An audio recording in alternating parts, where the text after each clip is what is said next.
I think most people who know me from my childhood would say I played cricket in the cricket season and football was always my first love.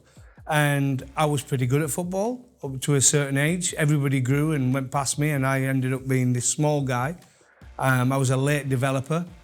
And then when I did develop at 16, which was quite late, I got that power and I suddenly found that pace. And I always loved cricket, used to sit there watching it on TV. I'd never, ever, actually, when I made my debut first class in 1989 against Middlesex at Lord's, I'd never actually watched live a first class cricket match, which people can't believe to this day. Because most people are like brought up in cricket, their parents take them to first class cricket matches or a T20 now or a 50 over game. I'd never even seen a cricket match live, professionally. I used to sit and watch Test Match Special on the TV there, you know, Cornell Insurance it was back in the day, and look at Beefy and those sort of players like Richard Hadley from New Zealand, Malcolm Marshall, Viv Richards, and I used to think, oh, I'd love to be doing that one day. But football was always my dream. But I ended up being a pretty good cricketer, really. Yeah, I think I always believe about anything in sport, when you get to the age of 11, you are influenced by things that go on around you. And for me in 1981, a few things happened. Glenn Hoddle was absolutely brilliant when Ricky Villa scored that goal for Tottenham Hotspur. So Glenn Hoddle became kind of a sporting hero of mine. Sevi Ballesteros was dominating golf alongside Nick Faldo. So they played a big part of my upbringing. And in cricket in 1981 is Ian Botham's most famous series.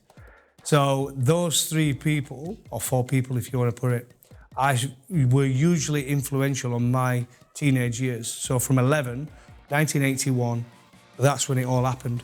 And I wanted to fulfill those dreams. I think it's hard for me to answer a question when people will ask you about your love and desire, is it important? Because for me it is. And I think everybody who saw me play and they see me now on a daily basis, or when I talk about sport, I'm very passionate. I love the game. I love all sport, rugby, football, cricket, golf. I'm obsessed. I'm an absolute sport Billy, as we used to call me at school, you know. But yeah, I think there is now where sport is becoming more about the financial benefits of playing sport. So I think we have lost a little bit of that personality edge with our sports people around the world. The money's massive. But we do still have people that go and enjoy what they do. But I think money has taken over a big part of sports in this modern era. Oh, pressure of the game is an interesting one, because when you go into the England side for the first time, you're a free spirit. It is amazing, that feeling. I can still remember it. I'm walking out at Edgbaston, my first one-day international, and you just look around you, the noise and the excitement. There's a little bit of fear there, but it's more because you don't quite know what's going to happen. But it soon changes when you hear that roar, that noise, to play in front of 20-odd thousand people. To go to India and play in front of 100,000, which I did, in Melbourne, test match, 95,000. It kind of lifts you. But the longer you play, the more pressure that comes, because you're no longer that guy who come in to play one game and you're a free spirit. People now expect. And the pressure from the media, the pressure from social media, the pressure from your employees is to perform. And it does get harder. And that's why we always say to our young pros, the first year can be a bit of a breeze. And that's where you have to really step up and train harder, because that second year, you get found out. People have seen you, people know what you're about, know your strengths, know your weaknesses, and they can really work you out. And you have to work harder. If you stop working, you will fall behind. The way I can explain it, my debut was at Lord's, and I'll be honest with you, I didn't even know where I was going. I'd never been to Lord's, so when they said go down the stairs, walk out of the long room, I think I went down too far, and I ended up coming around the side. I didn't even go through the main gates when I first played there to go out onto the pitch. But yeah, when you walk through the long room, it's special. When you're at the Oval and you walk down the steps, it's quite a long walk down the steps at the Oval.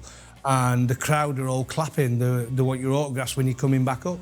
At Headingley, you walk out as the home player and there's 20-odd thousand just cheering your name. I played a game at Headingley against West Indies. I went out there, got a naught in the first innings. I got cheered off. I mean, what better way? You go out there with all the expectations, but it just goes to show the love, right, for the own player. I went out there, I wanted to get runs, I wanted to do well. I got a duck, and I came off really disappointed, obviously, and quite depressing. Kept my helmet on because I didn't want anyone to see the embarrassment. And then you got 20,000 people cheering you. Well, I'm 53 years old now, and you know, the thing is, they brought in these Legends Leagues now, and I've always been asked to play in a couple of these Legends tournaments, and I think they've got the idea now, but I'm not going to play again. But I'll tell you what, I had a jab the other day in the shoulder, and it's feeling fresh again. If the rest of the body can get in some kind of shape, we might just get there. I might struggle with a metal leg, which is part of bowling fast, which is obviously an operation I had since I retired. But of course, every time I watch these tournaments around the world, the major tournaments, the World Cups, I see a test match, and obviously I get to see a few now working at Headingley, and then obviously the Oval test matches with the green room.